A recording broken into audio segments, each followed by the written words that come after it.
Okay, so macam biasa malam-malam ni apa lagi nak buat? Buat kopi lah kan. Okay, so malam ni aku nak buat kopi latte double shot. Okay, so macam biasa lah, susu yang aku guna adalah Master Barista.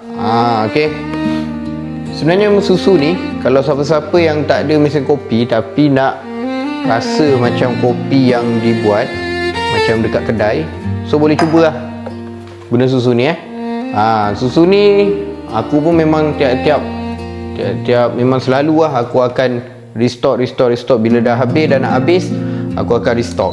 Okay, so kita sambil buat kopi, kita buat sekali susu ni. Okay, kalau macam resepi aku sendiri, kalau untuk susu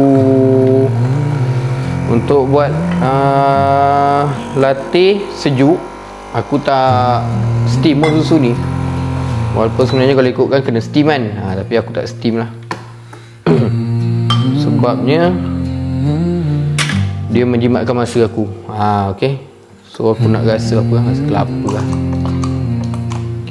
Okay, so kepada sesiapa yang nak buat kopi, nak rasa kopi macam kat kedai, korang try lah guna ni. Walaupun tak guna mesin ni, korang cuma bancuh saja macam biasa, tapi dia akan bagi korang rasa macam rasa kat kedai juga. Okay, sebab nak buat latte ni, dia yang penting adalah susu dan dia punya espresso lah. Susu pun dia main peranan juga. Okay, nak dapatkan susu ni, korang tengok je dekat bawah.